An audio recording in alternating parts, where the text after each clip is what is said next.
Hello friends, welcome to BH knowledge. And మీ అందరికీ తెలిసిందే కదా, అక్టోబర్ 15న ఈ సంవత్సరం మనకి 100 లైబ్రరీ జాబ్స్కి నోటిఫికేషన్ అనేది రాబోతుంది. అయితే మనకి క్వశ్చన్ పేపర్ ఎలా ఉంటుంది అనేది మనం ఒక ప్రీవియస్ పేపర్ ద్వారా చూద్దాం. ఓకేనా? ప్రీవియస్ పేపర్ అనేది ఒకటి చూద్దాం. అప్పుడు మనకి నెక్స్ట్ వచ్చే అక్టోబర్ 15న వచ్చే లైబ్రరీ జాబ్స్కి క్వశ్చన్ పేపర్ ఎలా ఉంటుందనేది మీకు ఒక ఐడియా అనేది వస్తుందన్నమాట. ఓకే, ఈ వీడియోలో మీకు పూర్తిగా ఎక్స్ప్లెయిన్ చేస్తాను. వీడియో ఎండింగ్ వరకు చూడండి. అండ్ ఎవరైతే ఫస్ట్ టైం నా ఛానల్ చూస్తున్నారో తప్పకుండా సబ్స్క్రైబ్ చేయండి. మీకు పేపర్ 2 అనేది లైబ్రరీ సైన్స్ అనేది ఉంటుంది. ఇక్కడ చూసుకోండి, పేపర్ 2 అనేది ఇది మనకి 24th మార్చ్ 2025లో మీ ఎగ్జామ్ అనేది జరిగింది. ఆన్లైన్లో జరిగిందనమాట. అండ్ ఫస్ట్ క్వశ్చన్ అనేది చూద్దాం. అండ్ ఇక్కడ చూడండి, మనకి పైన ఇంగ్లీష్లో ఇచ్చారు అండ్ కింద తెలుగులో ఇచ్చారు. ఓకేనా? మీకు తెలుగు ఇంగ్లీష్ రెండిట్లో కూడా ఇస్తారనమాట క్వశ్చన్ పేపర్ అనేది. ఓకే, నిర్వహణలో పిఓఎస్ అంటే మేనేజ్మెంట్ సంబంధించినటువంటి క్వశ్చన్ అనమాట. లైబ్రరీ మేనేజ్మెంట్ సంబంధించినటువంటి క్వశ్చన్. దీనికి సంబంధించినటువంటి ఈ ఫుల్ ఫామ్ అనేది ఎవరిచ్చారు అని అడుగుతున్నారనమాట మేనేజ్మెంట్లో. అండ్ ఆన్సర్ అనేది ఇది లూథర్ గులిక్ అండ్ లిండాల్ ఉర్విక్ అనమాట. అండ్ కిందికి రండి, సెకండ్ క్వశ్చన్ అనేది చూద్దాం. అండ్ లైబ్రరీ పాలసీ మాన్యువల్ యొక్క ముఖ్య ఉద్దేశం ఏంటి? ఓకేనా? అండ్ గ్రంథాలయ సిబ్బంది మార్గదర్శకాలను అందించుట. ఓకే, లైబ్రరీ పాలసీ మాన్యువల్ అనేది ముఖ్య ఉద్దేశం అనమాట ఇది. అండ్ థర్డ్ క్వశ్చన్ వచ్చేసింది మనకి ముందస్తుగా ఏం చేయాలో నిర్ణయించే గ్రంథాలయ నిర్వహణ విధి అనమాట. ఓకేనా? ప్రణాళిక. ఓకేనా?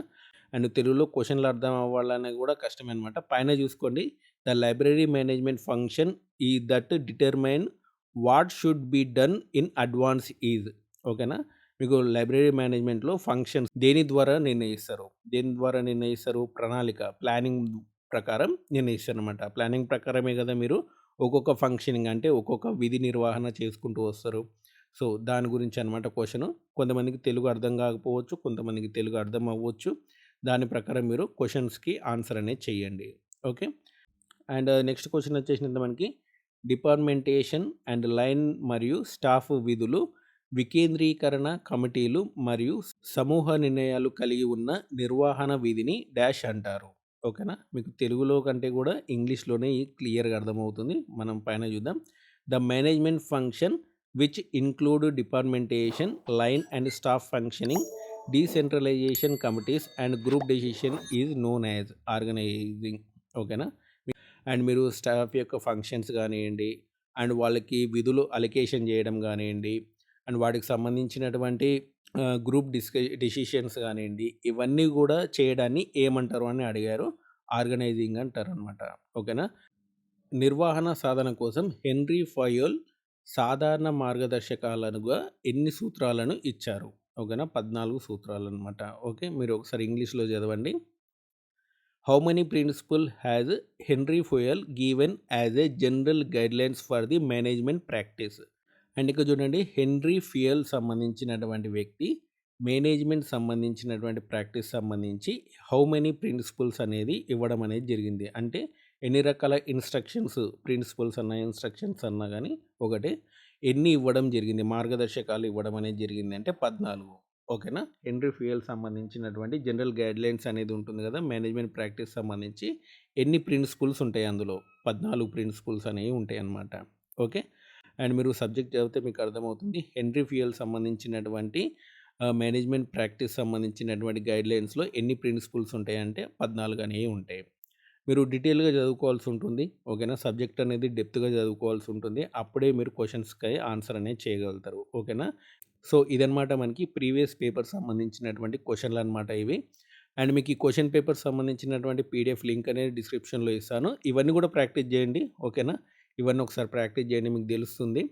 ఓకే, 150 క్వశ్చన్స్ అనేవి ఉన్నాయి. నేను కొన్ని క్వశ్చన్స్ మీకు ఇక్కడ ఎక్స్ప్లెనేషన్ అనేది ఇచ్చానమాట. తెలుగు ట్రాన్స్లేషన్ అనేది చాలా ఇబ్బంది ఉంది. మీరు అర్థం చేసుకోవడం అనేది చాలా కష్టం ఉంటుందన్నమాట. మీకు సబ్జెక్ట్ అర్థమైతేనే మీరు ఈ తెలుగు అనేది చదివి అర్థం చేసుకోగలుగుతారు. ఓకేనా? దాదాపు మీరు ఇంగ్లీష్లో చదివడమే బెస్ట్ అనమాట.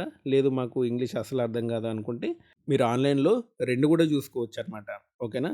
మీకు తెలుగు అనేది ఉంటుంది, కింద ఆప్షన్ అనేది ఉంటుంది. తెలుగు అనేది సెలెక్ట్ చేసుకుంటే మీకు క్వశ్చన్ తెలుగులో కూడా కనపడుతుంది.